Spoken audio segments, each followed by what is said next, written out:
Hello, പ്രവേശനോത്സവത്തിൻ്റെ video ആണ്. Anganwadi പ്രവേശനോത്സവത്തിൻ്റെ video. അപ്പോൾ അത് പുതിയ കുട്ടികളെ വെൽക്കം ചെയ്യുന്നതിനോടൊപ്പം തന്നെ പഴയ കുട്ടികൾ വിടവാങ്ങുന്ന ഒരു പ്രോഗ്രാം കൂടിയാണിത്. അപ്പം ഇവിടുന്ന് അമ്പൂട്ടി പിന്നെ അതുപോലെ ഒരു 4-5 പേര് ഇവിടുന്ന് ഈ വർഷം ഇറങ്ങുന്നുണ്ട്. അപ്പോൾ ഫസ്റ്റ് ഞങ്ങൾ വിചാരിച്ചിരുന്നത് മോള് ചെറുതല്ലേ, കുറച്ച് അടുത്ത വർഷം LKG ചേർക്കാമെന്നൊക്കെ വിചാരിച്ചിരുന്നതാണ്. അല്ലെങ്കിൽ അടുത്ത വർഷം UKGയിലോട്ട് നേരിട്ട് ചേർക്കാം അങ്ങനെയൊക്കെ വിചാരിച്ചാൽ. പിന്നെ ആളുടെ ഫ്രണ്ട്സൊക്കെ പോവുകയാണ്. പിന്നെ ആൾ ഒരു ദിവസം കരഞ്ഞാൽ പിന്നെ ഓക്കെ ആവുമല്ലോ എന്നുള്ളതിൽ ഒരു വർഷം വെറുതെ വേസ്റ്റ് ചെയ്യേണ്ടെന്ന് വിചാരിച്ച് നമ്മളങ്ങനെ ഈ വർഷം തന്നെ LKGയിലേക്ക് ചേർക്കുക എന്നുള്ള രീതിയിൽ തീരുമാനം എടുക്കുകയാണ് ചെയ്തത്. അപ്പോൾ മോൾക്ക് ഒരു ഡ്രോയിങ് കോമ്പറ്റീഷനിൽ സെക്കൻഡ് ഉണ്ടായിരുന്നു, ഒരു 9 അംഗനവാടികൾ പങ്കെടുത്തൊരു മത്സരത്തിൽ. അപ്പോൾ അതിൻ്റെ സമ്മാനം അന്ന് കിട്ടിയിട്ടില്ലായിരുന്നു, അത് ഇന്ന് ഈ ഒരു ചടങ്ങിൽ വെച്ചിട്ടാണ് കിട്ടിയിട്ടുണ്ടായിരുന്നത്. പിന്നെ മോളുടെ ബെസ്റ്റ് ഫ്രണ്ടും ഈ കൂട്ടത്തിൽ പോകുന്നുണ്ട്.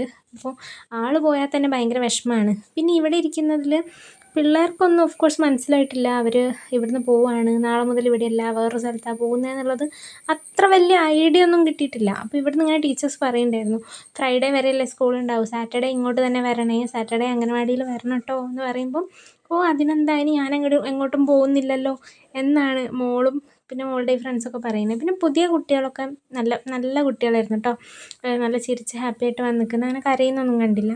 പിന്നെ നമുക്ക് പായസം ഉണ്ടായിരുന്നു, പായസമൊക്കെ കുടിച്ചു. അങ്ങനെ എനിക്ക് 2 മണിക്ക് മോളുടെ പുതിയ LKGയിലോട്ട് ചേർത്ത സ്കൂളിലൊരു മീറ്റിംഗ് ഉള്ളതുകൊണ്ട് ഞാൻ പെട്ടെന്ന് അവിടെ നിന്ന് പിന്നെ മോൾക്ക് പായസമൊക്കെ കൊടുത്തിട്ട് ഞാൻ വേഗം പോയിട്ടുണ്ടായിരുന്നേ.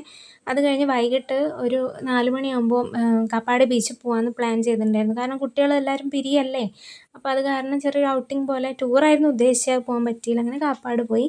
അപ്പോൾ ഞാൻ പെട്ടെന്ന് മാറ്റി ബസ്സിലായിരുന്നേ പോയിട്ടുണ്ടായിരുന്നത്, അപ്പോൾ എല്ലാവരും കൂടി ബസ്സിലാണ് പോയിട്ടുണ്ടായിരുന്നത്. അങ്ങനെ കാപ്പാടെത്തി. മോളുടെ കൂടെയുള്ള കൊച്ചാണ് മോളുടെ ബെസ്റ്റ് ഫ്രണ്ട് കേട്ടോ. അത് ഇതിന് മുന്നേ വീഡിയോ സ്ഥിരമായിട്ട് കാണുന്നവരാണെങ്കിൽ അറിയുണ്ടാകും. അപ്പോൾ ഇവർക്കറിയില്ല ഇവരിനി കാണില്ലേ എന്നൊന്നും അറിഞ്ഞുകൂടാ. അത് നല്ല കളിയാണ്. അങ്ങനെ ഒരു 6 മണി വരെ അവിടെ നിൽക്കണ്ടായിരുന്നു. Return bus 6 മണിക്കായിരുന്നേ. അപ്പോൾ കുറേ നേരം വെള്ളത്തിൽ കളിച്ച് പിന്നെ എനിക്ക് ഈ സ്കൂൾ ഓപ്പൺ ചെയ്യുമ്പോൾ തന്നെ വയ്യാതെ ആയിപ്പോവും. ബീച്ചിലൊക്കെ വന്നാൽ എപ്പോഴും പനി വരും മോൾക്ക്. അപ്പോൾ കുറച്ച് നേരം കളിപ്പിച്ചിട്ട് ഞാൻ പിന്നെ വേഗം ഒരു മണിക്കൂർ കളിപ്പിച്ചിട്ട് വേഗം കയറ്റിയിട്ട് ഡ്രസ്സ് ചേഞ്ച് ചെയ്ത് വിട്ടിട്ടുണ്ടായിരുന്നേ. അപ്പം പറയുന്നുണ്ടായിരുന്നു എനിക്ക് ഐസ്ക്രീം വാങ്ങിത്തരണം. അപ്പോൾ ആ ഒരു ഇതിലാണ് വെള്ളത്തിൽ നിന്ന് മുകളിലോട്ടും കയറി വന്നത്. പിന്നെ അത് ഞാൻ പേരെഴുതി ഇങ്ങനെ നമ്മൾ പണ്ട് ചെയ്യില്ലേ, പേരെഴുതിയിട്ട് അത് തിര വന്നിട്ട് മാച്ചുകളിൽ നിന്ന് നോക്കി നിൽക്കുന്നത് നൊസ്റ്റു. അപ്പോൾ അതൊക്കെ ചെയ്തിട്ടുണ്ടായിരുന്നു. പിന്നെ അത് കഴിഞ്ഞപ്പോൾ ഞാൻ ഒരു കുഞ്ഞ് ഐസ്ക്രീം വാങ്ങിക്കൊടുത്തു. വലുത് വാങ്ങിയിട്ടുണ്ടെങ്കിൽ കുറേ കഴിക്കുമല്ലോ, കുറച്ച് കഴിച്ചാൽ പോരെ, എങ്ങാനും പനി പിടിക്കുകയോ അറിയാമല്ലോ, ഇടയ്ക്കിടയ്ക്ക് അസുഖങ്ങളല്ലേ. അപ്പോൾ അത് വാശി പിടിച്ച് നടക്കുക ഐസ്ക്രീം വാങ്ങി കൊടുക്കാറ്. ഞാൻ കുറേ നോക്കി കൊടുക്കാതിരിക്കാൻ, പക്ഷേ നടന്നില്ല. അങ്ങനെ പിന്നെ നമ്മൾ ഇത് മാത്രമേ ഉണ്ടായിരുന്നുള്ളൂ പരിപാടി. ഒരു ഐസ്ക്രീമൊക്കെ വാങ്ങി കഴിച്ച് നമ്മൾ വീട്ടിലോട്ട് വന്നിട്ടുണ്ടായിരുന്നു. ഇനിയിപ്പം നെക്സ്റ്റ് ഡേ എന്ന് പറയുന്നത് സൺഡേ ഒന്ന് റെസ്റ്റൊക്കെ എടുത്തിട്ട് മൺഡേ സ്കൂളിലേക്കാണ്.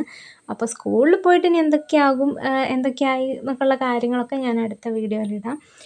നിങ്ങൾക്ക് എന്ത് തോന്നുന്നു, അമ്പൂട്ടി സ്കൂളിൽ ആക്റ്റീവായിട്ട് പോയിട്ടുണ്ടാവുമോ?